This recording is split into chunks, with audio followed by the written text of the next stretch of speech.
Recording in progress. And we're officially recording. Ladies and gentlemen, Grandmaster Jerry Fastbeat Fontanez, the Unified Martial Arts Network, Fountain of Youth National Tour launches this February 28th in the Boogie Down Bronx. Now, we had the initial inauguration, or as I call the test, that was in September 20th, 2025. What's interesting about that one in particular is that the only form of advertising and marketing was done via social media and word of mouth, and we were still able to get approximately 100 competitors from 16 different states, which is kind of crazy considering some of them had not competed as far back as 40 years ago. And that being the case, the gentleman I have here today literally was able to participate in the initial would be historical tournament, and more importantly to me, he's willing to come back and has registered quite a while ago to be in the second one, or what I would consider the first of what is the official tournament tour, which means in 5 years, if this gentleman is still competing in this circuit, he'll be stamped certified approved by the UMAN Unified Martial Arts Network as a pioneer. Because it doesn't take that long to be a pioneer. Some of them legends that we know actually competed less than 5 years. In addition to that, if he's around 10 years under the criteria of UMAN, then he would be a stamp certified approved, earned his right as a legend. Now, why am I doing that? Because it's different between what would be earning it and in another way. So, without further ado, we'll call him CJ Rivera. Brother, I appreciate you. How are you feeling? I'm good, man. I'm good. Little tired, but I'm alive. I'm alive. Well, as funny as that sounds, alive is a great start. You know, so let's start off with Yeah. what does CJ actually stand for, so everybody knows. So basically, when I was doing counseling with a counselor, and a lot of my family called me Pito, and they were like, what is your initial? And my initial is Juan, and then my name is Carlos. So she's like, why didn't I call you CJ? So then that's what CJ came about.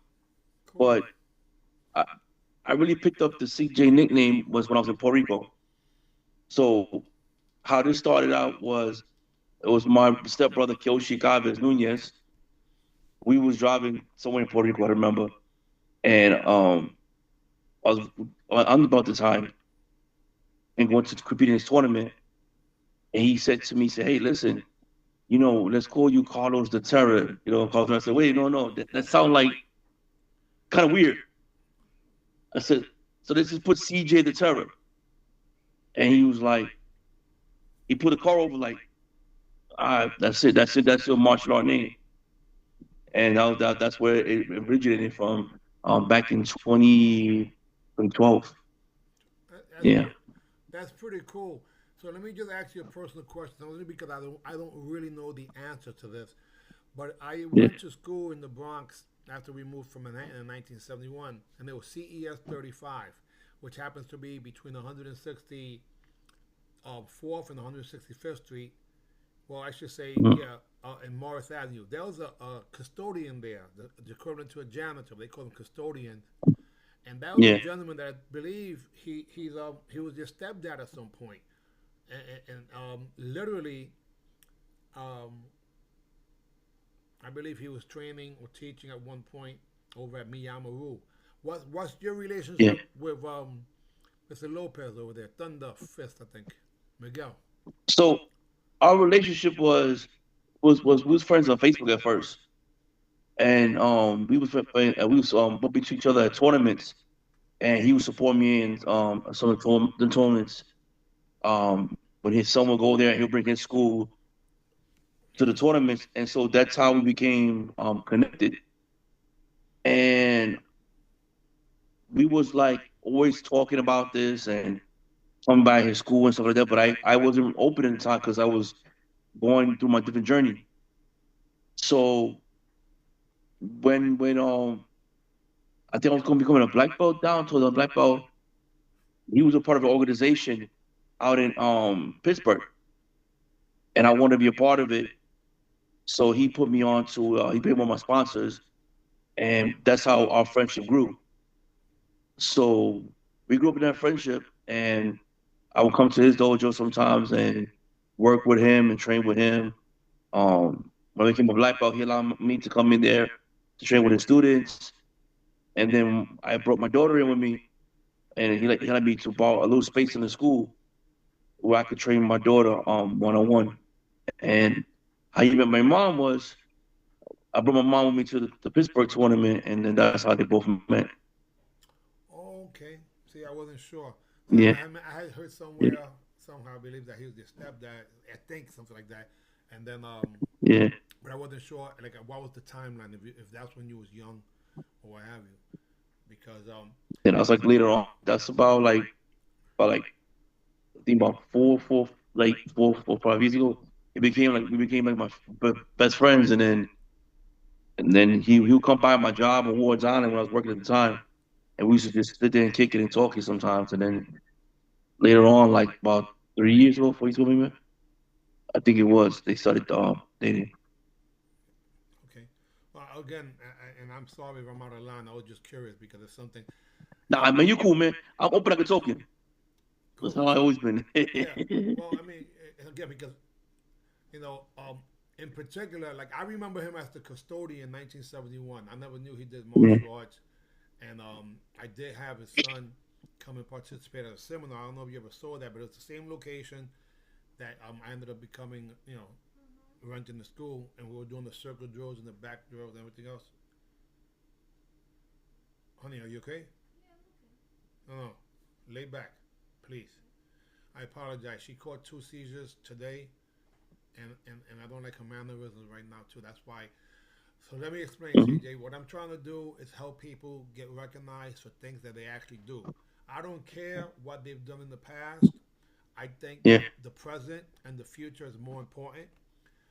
I know yeah, people. I know quite a few people in the martial arts industry that literally have never put themselves in the position of what I would consider of being tested. And I don't mean that sport karate tournaments is the ultimate test. And I know that that's just my personal thing. I've always had people that were judges, but I was curious, have they ever freaking done anything? Like these damn judges just drive me crazy sometimes because what they would do is lie about what they did. And I remember them when they were like competitors and not even good ones. So I strongly believe that when it comes to sport karate or sniper fighting, as I call it, if properly done, anyone can learn and get better at it. Of course, it's not that easy, but giving a person an opportunity to become a champion at whatever age inspires me. What did you think about when you heard that I was yeah. doing a tournament that was for the age at the time it was 40 and above? I was happy because you know because there wasn't like when I go to tournaments and it's kind of like I'm by myself sometimes, and this is when I'm not by myself. So having this tournament is great because I got to see a lot of martial arts that I haven't seen in a long time compete, and those that I wanted to see compete in, I heard the stories about like Grandmaster Nunez's teacher, or Kyoshi Nunez's teacher, sorry. Yeah. I heard stories about him, and when I saw him, that was the first time I met him for the first time because I was only Nunez at one point. And one So I second, heard stories about him. 1 second, please. Guys, listen, not that I'm being disrespectful, but I don't care about these freaking titles. The titles drive me crazy Oh, because I'm sorry. to be honest with you, I never heard of the Yeah, freaking word Hanchi until freaking 1990 or maybe. So I don't. And plus, I come from Kung Fu and I come from Taekwondo, so half the freaking titles I don't care about it. What I'm more concerned about is people taking action, and I love that. I love people's what would be oh, interaction and so on and so forth. So yeah, Tommy the Cat Chan, one of my favorite of all time. For me to have him come out and compete since he hadn't done it since 1989, to me that was a sincere honor, and he's phenomenal, isn't he? yeah. It was. Yeah, and then he came. I went to him and I took a picture with him, and I asked him for his autograph. He said, he said, "What was this?" I said, "Just sign your name on the phone." And I learned that through my instructor, Grandmaster Anthony. He showed me how to do it, and I had him sign the autograph, and I have it in my house here in the wall somewhere over here. Wow. See, But it that was makes me feel awesome. good. That makes me feel good because that Yeah, guy should be recognized for the things he's done. And if you're able to yeah, ask someone for some type. That's really a sign of love. You know, being able to show appreciation and to get back. So I see that I'm into that. I'm into that. That I love. Yeah. I was doing a lot of that. I was taking a lot of pictures, a lot of the grandmasters was there and actually signed it, and there were a lot of them that were doing it. Oh my God! So my student senpai Franklin Rodriguez was in the front, and he has a shrine. I'm sure you I might know. have. I think. I believe you signed it also, right? Everybody Yeah. signed that shirt. Oh my God! Well, we're making that into the potential of a shirt itself, so everybody can actually buy something like that. How cool would that be? Oh, that'd be awesome. Hey, let me ask you, That'd be awesome. how about when you heard that I was doing these songs, and then you got your own Oh, song? I went crazy with it. When I heard it, I went crazy. I mean, I went. I said, "Listen, I gotta get my shades on. I gotta get my." I was at work. I think I was going to work that day, and I got the message on my phone. I was taking Metro North to work, and I'm sitting there. I think I had a bad day the day before. I had a long shift, and I'm sitting there. I'm like, "What? Wait!" I'm sitting here blasting it on the train. Like I don't even. I was amazing behind it because you never hear a song about you. And, you know the love and the care that you had that you have for the martial arts. There's very few out there that have that love and care and put the energy in it. Well, listen, and I appreciate that because the fact of the matter is that I'm one person from the entire tournament. Yeah, I have my position, but I'm only one person. Yeah, Everybody is part of the entire DNA of the martial arts. The spectator, the competitor. Felix Vasquez literally paid to be a spectator. He said, "No, no, no, no, no, no, no. I'm a spect. I was going to compete first, and then he had to do some work duty the night before. So he says, I'm not going to be able to compete. And if he was going to compete, he was going to do fighting forms and weapons. Check that out, right? Which is yeah, phenomenal. yeah, And then he says to me about 2 weeks before, I'm only gonna come and I'm a spectate, and I don't want any special thing. Just and five of my black boys are gonna come to spectate too. So they paid to spectate, and to me that was such a sign of love and respect that I appreciated it. When there were other people who got in for free saying they were gonna judge, and then when it was time to judge, they disappeared. And I'm like, wait a second, those thieves are not allowed to come in next time like that because that's not right. yeah, You know. yeah. But give me what were your two biggest highlights of the event, if you had to say it? The big highlight of my event was for me was competing with the bow form, my bow form because I've learned that I learned it like 4 months prior at a seminar for bow, and Who was the the other highlight seminar? was me. Who's the one giving the seminar? I forgot the name of the teacher that was having it. He came from Florida. He was a Goju high ranking, and he had it in Washington Heights. Okay, And one of my friends blessed me and to pay for my fee to go because and to perform the bowl the best way I could. And the other highlight was like just seeing people that we had a miscommunication and we ironed it out. oh yeah, that was beautiful. You know, that was what it was. You know, So now, what compelled you to register again? it's one because I had fun the last time, and I don't compete as much as I used to because of due to my job, and then I spend a lot of my free time traveling. So I travel to Long Island, and I teach in Long Island. I teach twice a month in Long Island. So I have a friend of mine that he has like a core modern version of Taekwondo, and I go up there and I teach and I coach some of his students to go for tournaments. We didn't do one last year. The year prior, I brought like four of his students to a tournament in Long Island. They had like the circuit in Long Island, so I put them up there, and so that's what I do. So I've been doing that, and it's and then my daughter, saying that's it's hard for me to compete because I used to have the days off where at the time I had the weekends off. Like I had like Saturday and Sunday off, but now I don't have Friday and Saturdays off. Got you. So So it's hard for me to compete on most consecutive I know tournaments. you're on a crazy schedule. You work 12-hour shifts. Is that correct? And sometimes you have to do doubles or So whatever the case may sometimes be. I could be on a normal 8 to 4 schedule, but then if the next shift don't show up, I have to stay for that shift. Or if we have it in rest, then I'm on the rest until I complete the rest. And that rest can be completed by 2 or 3 o'clock in the morning, go home, sleep for 2 hours, and go back to work. Yeah, so pretty much you're on call and duty quite often, and you don't really know. It's a quick question mark. Yeah. Yeah, that That's why it's hard for me to run my own school or whatever because the schedule I have. And how long you been doing that? Well, in total time, I started volunteering when I was 18. So so now I'm 42, going 43. It's going on 25 years, but where in my current position with the city of New York, I have 18 years of city time, but 25 years of experience. Wow. Yeah. So, what was your inspiration, desperation, and motivation to even start in the martial arts? You mentioned a stepbrother too. That Yeah. yeah, I'm not really sure the situation there.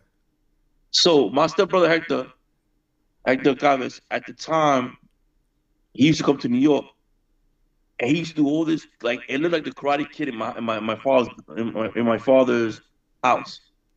Like when he used to come to travel for Puerto Rico in the early 90s, he's come down even to early 2000s. So I used to see him and I used to ask him like, can I learn certain things? And I never picked it up until when I was a security guard. When I got to security guard and a bunch of my friends that I was working, there was one of my friends that he was into it, and I used to like show him what my brother showed me, and my brother was my inspiration. I saw my first karate tournament when I went to visit, like basically a family reunion in Puerto Rico, and back in 2000, that was my first time seeing a real life karate tournament and seeing him compete. And I mean, it was like from I think 9 o'clock in the morning, and it went over to the nighttime, almost at nighttime out there in Puerto Rico. So that what got me into it. Was there anybody else in that particular event that you remember seeing that you might Not recommend? really. Okay. Nah, not really. I would What just part of Puerto Rico was that? so my brother, he's over by the Maya West section. So over by San Sebastian, Sebastián, yeah, like San that's Luis El over there. Pepino. Says El Pepino de Yeah, Puerto Pepino. Rico, San Sebastián. That place has more karate schools than a freaking not even Yeah, 1 block radius, 1 mile radius of anywhere in freaking Puerto Rico or even the United States. Every style is there. yeah. It's crazy. So I heard that before pre Maria, pre COVID, all that, a lot of people said that was like the Okinawa of the Caribbean Yeah, because you could find yeah, every every style. style. You go anywhere in the island, you find style. You could find Taekwondo, you could find Kung Fu, Goju, Yeah, but MMA. In San Sebastian, you have 10 styles in one freaking place. But it was crazy. I mean, Oh yeah. the reason I say that, guys, is because literally you have the center of the town and a few blocks around. Of course, you have the Hmm. houses on the hills or what have you. But when it comes to a centro, man, Hmm. everywhere you freak, every direction, north, east, west, south, karate school, You kung could, fu yeah, you could, school, yeah. kempo Yeah. school, you name it. So Incredible. my brother Hector I think he has 5 schools. Because my other brother, he's a police officer out there, and he runs one of my brother's schools. So there's about 5 of them they run. And what style is We it? all come for the same pops, but same mom. Got you. What The style different is moms, it? sorry, different mom. What style is it? Hmm? What style? So my brother's style is Okinawa, De Kempo, a Kabuto. Yeah, they Wow, use the interesting. shuttlecock katas. Right. Well, most yeah, the Heian forms have gone pretty much. Whether it's Heian or Pinan forms are the ones that most styles, used, whether it was Korean or Yeah. Japanese, at least the original Korean ones. So if there was one style that you would say that you're the more proficient at in terms of your histories or your studies, because what I believe from what I gather in the last maybe 2 3 years, you really invested a lot of time in what would be the text and reading and studying and dissecting things. That's very impressive because most people they generalize, but they don't go deep into what would be the studies. Yeah. What motivated you to do that? So many years ago when I was coming up, I got with this guy. He was an MMA coach. With he's about space for Masuko's gym, and I think his name was Jeff, and he has thing called strikers. So I would go over there and work with him while I was still training on any, the other styles that I was working on. And he had given a student a book. I have the book here with me right now. I'm looking at it right now. It was The Living Way in the Martial Arts Gotcha. by Forrest E. Morgan. Okay, Is this right here? gotcha. So this book opened my eyes to the many books that I started reading. So I started doing my own self education on my own. So I read different quotes, and if a quote was the Book of Five Rings, I'll go to Amazon and buy the Book of Five Rings.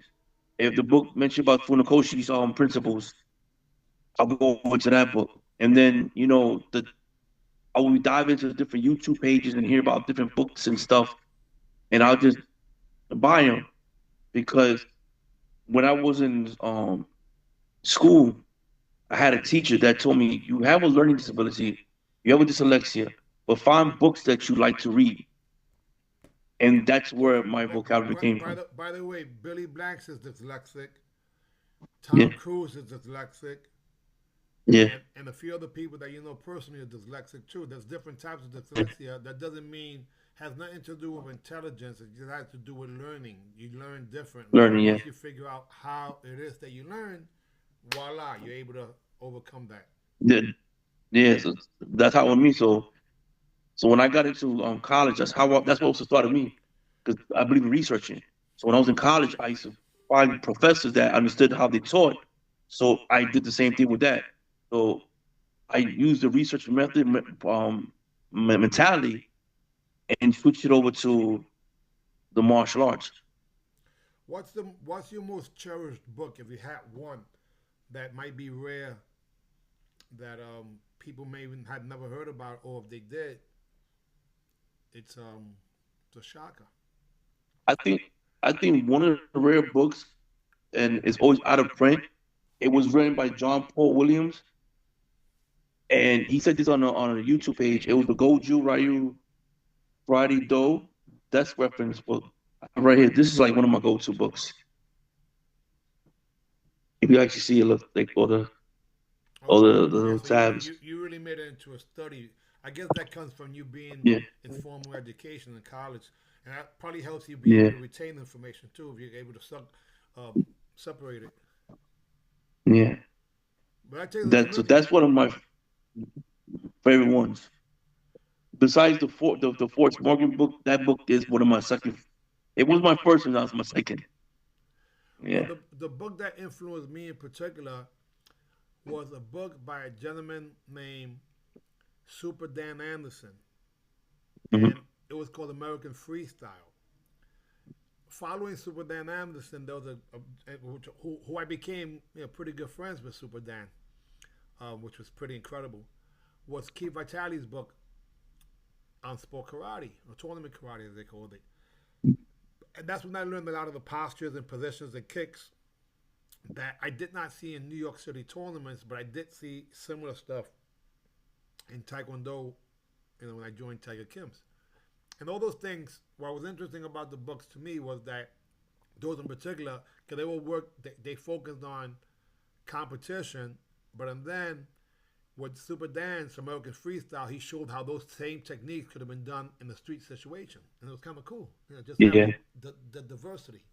And Dan is proficient. He's also, I forget what level it is, but he's a Filipino, a modern Andres Filipino, the equivalent to Grandmaster. Him and Seafood Doug.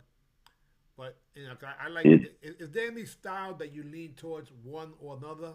Because I know there was a time that you spent some, if I remember correct, doing some Krav Maga also. So like what. So the style it depends on what I'm teaching my daughter and my students. So I have my student with me, which is we do I work with him, it'd be heavily Krav Maga. And then with my daughter, it's heavy Goju, and I combine both into sometimes like so my self defense be from Krav Maga, Kali, and then the Jutsu I learned, and then the Goju as well. And so so but the main style I have to lean on for karate will be Goju. Go to. Now it's interesting, and you may not, some of you may laugh, but I didn't like to go Giroux because it sounded like they were gonna grow gaigajo. Like, what the hell are you saying all these people? Like to me, when I got exposed to martial arts on a professional basis, when I went to Tiger Kim's April 19th, 1976, everything was all Korean. Everybody wearing the white uniform. Kim Sawadim, Choi Sawadim, in All Americans was a big tournament. Then 1979, I go to a tournament and it was like the ghetto, like gangs and gangs. Everybody had a gray uniform. It was like a dingy, a faded Yeah. black uniform that was gray. It was a white uniform that was dirty, that looked like light gray, and I was like, it was nasty. My mother, being Puerto Rican, and my mother said, you know, she didn't put me in somebody else's school because she said una petaculo. She said it smelled like ass. And I'm not gonna put you in that school. I want to put you in a place that's professional and clean.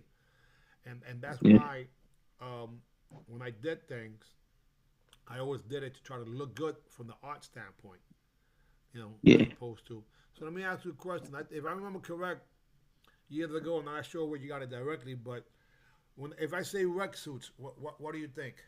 What do you know about rec suits? Oh, the Rex. I used I liked them better than other ones I used to wear before that the other companies because it was more loose. And I remember going to the store one day. I think it was Eastern USA, East Coast, with my ex girlfriend at the time, and I asked him about the Rex suits, and he said, "Yeah, I have one," and he gave me one. And I said, I like truly I wear the pants with my gi on it more because it has a red line on the bottom of it. And I had a lot of people ask me like, "Are those like gi pants or what are those?" I said I like them because it's like streetwear, but it has a professional look to it, and I just like the pants How, how, and how, how the long shirt. ago My did you girlfriend get? actually took How long ago did you get it? about 4 years ago, maybe 5 years ago. Yeah. Well, that I think it was right before COVID. oh wow. So how about I tell you that the original one that I wear at times is from 1997, Wow. and it looks about the same.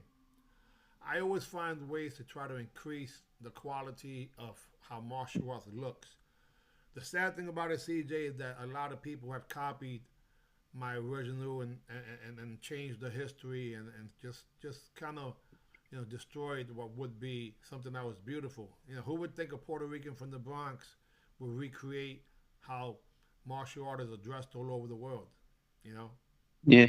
and it's I feel you because when it comes to me, like when I was in jujitsu, I always want to have I always want to have the gear that was fresh. I was always looking for different styles and different colors and different schemes. Like when I used to go to tournaments in jujitsu, people say, "Why are you wearing a green uniform?" I'm going to war. This yeah, Puerto Rican is going to war. Call it. That's my war uniform. You know what I'm saying? And when I was in your tournament, I felt free. For the first time, I felt free. I got to wear the belt I wanted to wear. I got to wear my colors and then represent. Because at the time I know my grandmaster at the time.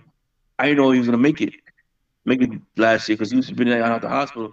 So I wanted to wear his gi, for the point sparring and the belt they gave me for his organization. So, a lot of people was like, "Are you Taekwondo or are you karate? What?" I said, "No, I'm just representing." I always like to wear fresh. I always like to wear fresh stuff. Um, I have friends go give me Taekwondo, Strado uniforms. Century uniform, the iron gi, all these different gis.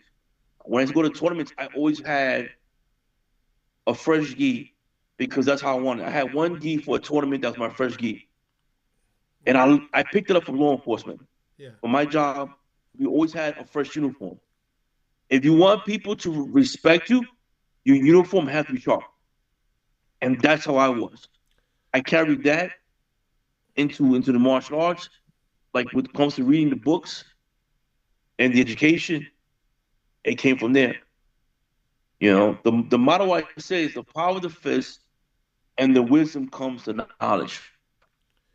Well, you know what? And again, you got. I think that sounds great. And in addition to that, I can say that taking action also is very important with the knowledge that you have because, and all I can say is Yeah, that all I know is that CJ Rivera competed in the first UMAN event, which was a test, which was really impossible if you think about it, because I threw it in 3 months during the summertime. yeah, Like how the yeah. heck did that I happen? was I was I was scrambling. I think so much helped me out because I was scrambling because I was like I just got to the apartment, and I was trying to get myself together with the apartment because I never lived on my own before. So I was trying to figure out how to pay bills and stuff. I felt like I got myself organized now. Got a hold of everything now. So it was great to go out there. And plus, I said, wait a minute, it's in my backyard. I'm from the Boogie Down Bronx. I gotta show up. Yeah, but even that is kind of impossible if you think, because the Bronx has not been recognized for martial arts probably ever, let alone in 2025 in just 3 months. 'Cause I announced it in June. The tournament was in September, and we had people come from 16, well, 15 other states besides New York, and that was kind of crazy. Yeah, and I said I had a lot of your participants. They were hitting me up message of like, how can we find parking? How we can find this? What's the good hotels? How can we travel by train? And I was like, I said, listen, I don't mind being a tourist guide. Just this is why you got. Just be careful. This is how you travel, and this is how you do things. And Well, man, it how was cool great. is that? Well, I thank you for that. That was wonderful. And it makes Mm, sense that you're mm. local, so they reach out to locals to try to get some assistance. They heard so many stories about the Bronx. Hey, It's listen, sad, but we have came up a long way though. but let's keep it real. 170 in Jerome is still no joke. Come on now. Oh no, no, no, I know. I used to That's a work right there. throwback. It looks So like the when you 1960s. yeah, so right next to it used to be the welfare office, and I used to work there.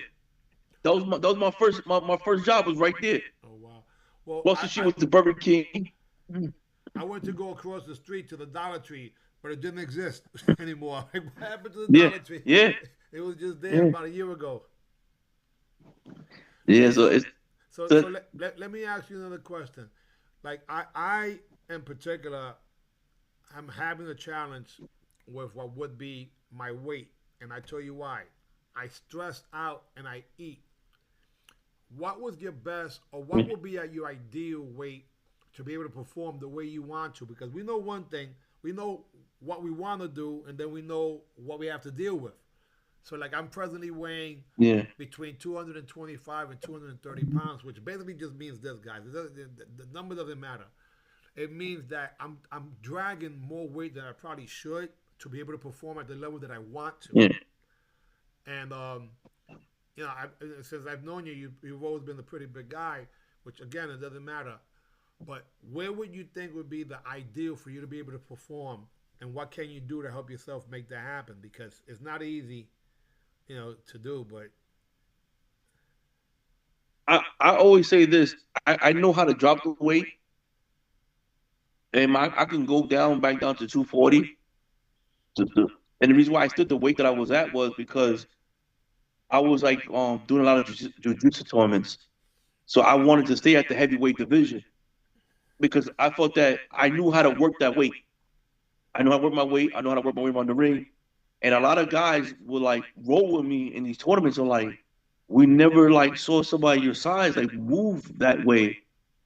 And so my deal weight with 240, how I'll lose it, I'll get back riding my bike again. I used to do 30, 40 miles sometimes on the bike. I used to go from here to Brooklyn. and and come back. it makes sense. Grappling sometimes, if it's to your advantage to have the weight, whether it's that or judo, that makes all the sense in the world. Um, Now, when you're talking about doing the striking, then that makes it a little challenging at times because Hmm. you're dragging more weight.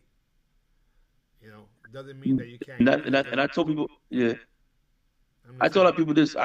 I've worked with this weight, so like I can handle the weight. Like most people will gas out, but because of the previous training I was getting before with jiu-jitsu and all this, I'm so I can last long. Like I've been a lot of people say when I've been in battles in a job, like how I lose track of time because I'm just trying to do what I have to do and not even think about it. And they're like, "How a guy your weight size can move so well?" Well, yeah, But I think you like what you're doing to begin with, so it makes it easier.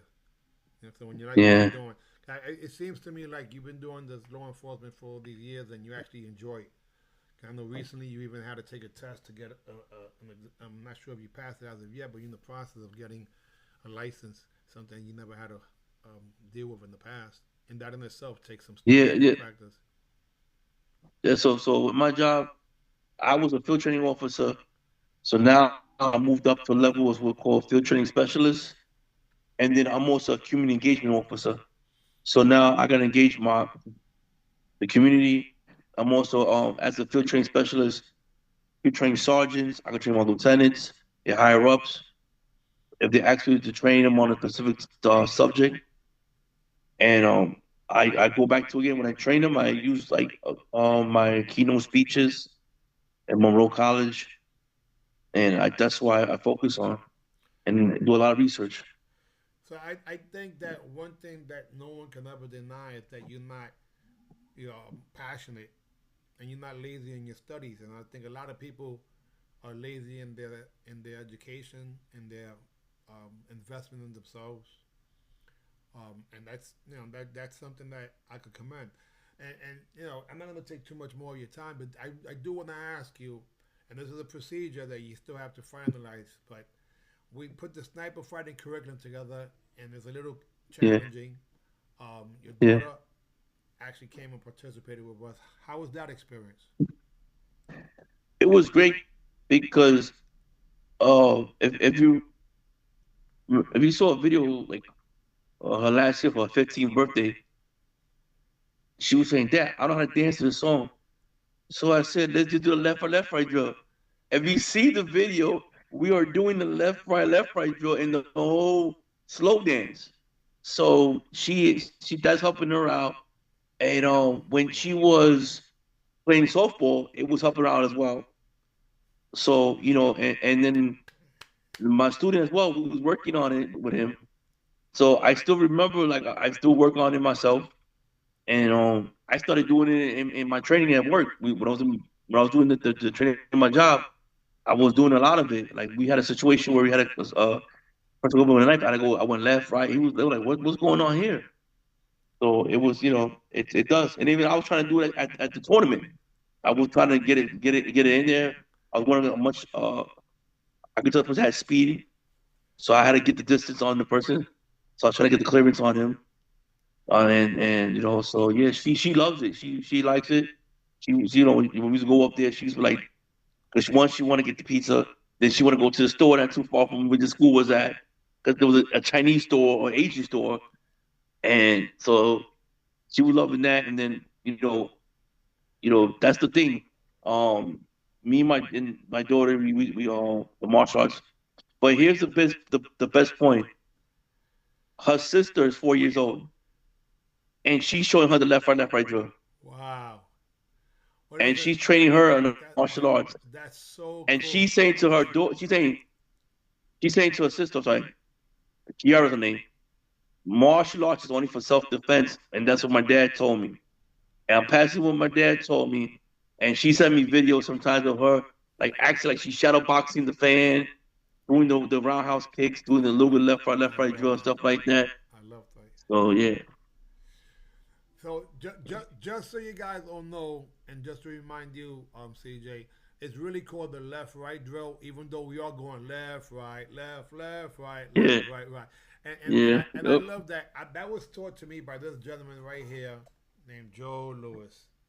And Lewis, literally, I yep. made some adjustments accordingly because when he initially taught us that and the circle drill, that really comes from Sugar Ray Robinson, believe it or not. So when you see Muhammad Ali Yeah, do the shuffle and then you see the stick and move and the yeah. back pedal, it's all the same curriculum. I wasn't aware of that until I Mm. realized that Mr. Lewis had trained not only with Bruce Lee, but he also trained with Sugar Ray Robinson.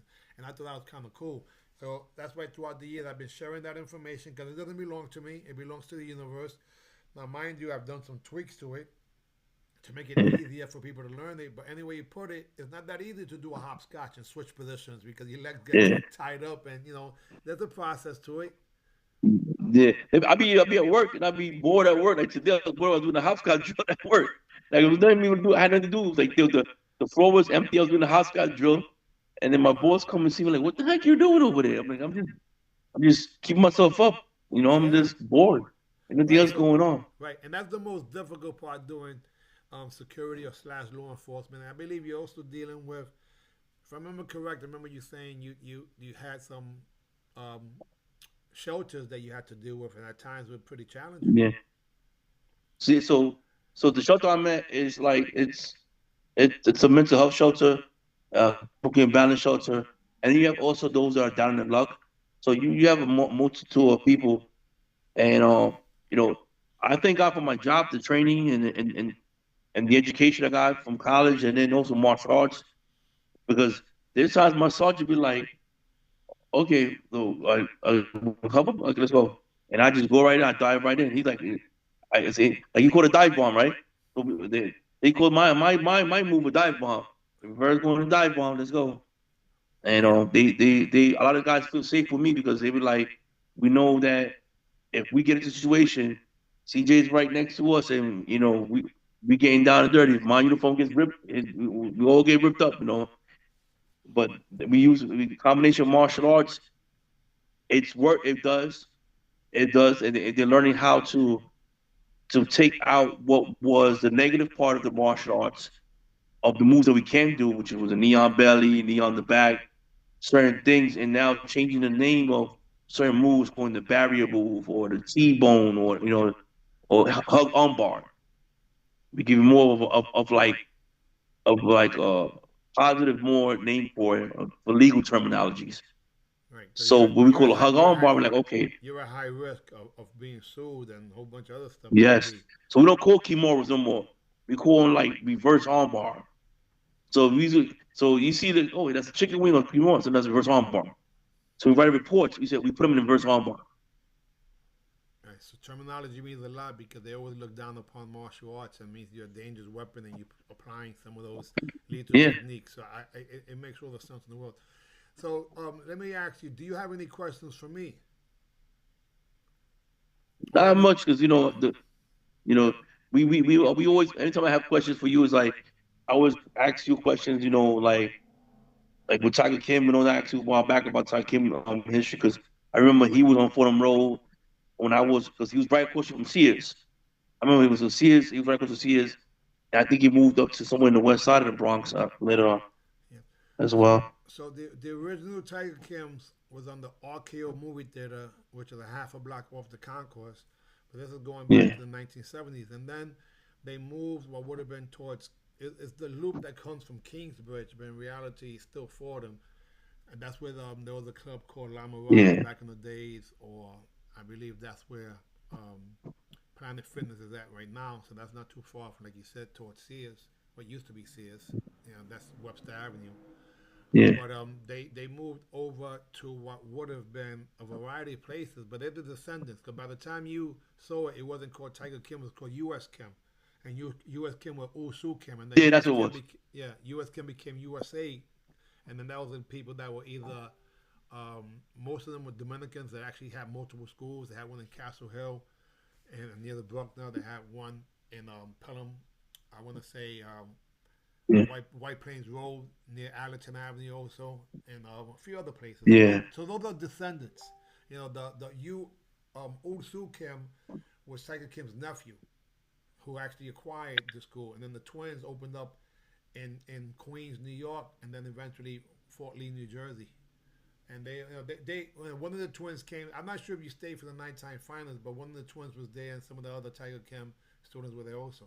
Yeah, I saw him when I saw yeah I saw yeah I saw because I had to get Wazir home because I had to get because Wazir came from Pennsylvania. I had to get him home because he had to go back to New Jersey. He had to make his train. Mhm. And Yeah, and uh, and I remember you also had Wazir come down and work out with us too. And when we was yeah, going to footwork, he says, "Man, my legs are tired." yeah. He was actually when we got on the train with my daughter, he was like, CJ, you how long you was doing this? I said for about a couple of weeks now. He's like, it's like I was like I don't know how you do it, man. And my daughter said, my dad is a Swiss Army. My dad is a Swiss Army. I asked my dad a question, and if he don't know something, then I don't know. I know he'll get somebody to help me out. You know? Yeah, well, that's the key. And anything you want to say to the general public as we're ending this? First of all, let me appreciate. I want to thank you. I appreciate you. I contacted you earlier today, and of course, there's been Yeah, a few days that you are not busy, and I wanted to stay compliant with the timing. You're interview number 3 so far of 100 that I'm going to do before the tournament. So I have my yeah. work cut out to do. But I know. I think you understand more than most what I'm doing with you, man. It's not about me. It's about us. Us one. We all Yeah, important. yeah. Like I said, like I always tell people at the time, before you judge somebody, get to know the person, understand with their journey, because a lot of us, just by this brief, me and we always talk about my journey, and it's more and more being like it's being revealed when we have conversations, and we've been talking for like, the last couple of years. We've been talking a lot, myself, you a little bit, and your other student as well, senpai as well. So it's like more and more you get to know what my journey is. It's like what was like the ogre said in Shrek, my life is like an onion, have multiple layers. You know what I'm saying? It's like a lot of layers in my life. So I always tell people like get to know who I am, and you get to know more about me. And I'm like like a teddy bear, the kung fu panda, like my daughter says. Yeah, but You know? that there's no question. Listen, everybody has opinions of people, and they're entitled Yeah, to. Um, there aren't that many people can honestly say that they worked out a few times with me and that we went to break bread and so on and so forth. So, look, yeah, I honestly, it bothers me when people jump to conclusions on things because they don't freaking have any idea what people going through in their life, and I don't like bullies, and I don't like what situations happen that could be avoided. And I do love my position and the fact that people do respect me more than most. And it's not because I'm part of some gang or crew or posse or clique. It's because I've always been a straight up person too. Whether they like me or not, it doesn't matter. I'm not gonna lie. I've never been a liar, and that comes from values of my mother. Rest in and peace that's to how I her. look at it too. Like I look at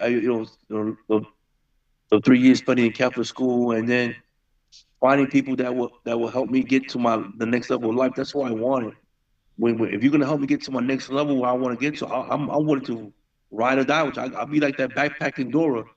Let's go. I'm ready for that journey. You know what I'm saying? And that's what I like about where the position I'm in with Anthony and other people. People is where I get to ride that backpack, and they ask me to do things, and I write a collegiate syllabus, a collegiate thesis and stuff. And I enjoy every moment of it. I love the arts. It's like my medication. I tell people I need 500 milligrams of Sanchi or whatever. You know, I miss jujitsu because school closed. That was my way of getting away from the stress of work. But I find other ways now. I got this apartment, so this is why I relieve my stress. You know, All right, so I just want to congratulate you for your commitment, not just talking but taking action. We're looking forward to seeing you February 28th. I know if you could have been, you would have been at my party because you saw how we were dancing and having a good time over there. Huh? I wanted to go so bad, but I was so tired from work that week. I did like I did 4 doubles that week, so I was so exhausted. I was done. I couldn't make it. I would have Yeah. been like this, sleeping on the bench. Oh yeah, we Y'all would would have me on video sleeping. have put you on the floor and spun you around. That's what we would have. Yeah, that's what you gotta do. I'm like, Oh my God. Anyway, on that note, guys, God bless you. Best wishes, CJ. Thank you very much. I bow and I salute you, sir. Thank you for your time. And for whatever it's worth, guys, please, this is the interview number 3 of 100. That's the goal. I'm interviewing people who have pre-registered already for this event and some that have registered or competed in the last one. But when it's all said and done, I believe that one, is what make things happen. It's not about me, it's about us. God bless. Best wishes. And AB, you know the rest. see ya. Good night. God bless. Bye bye. All right.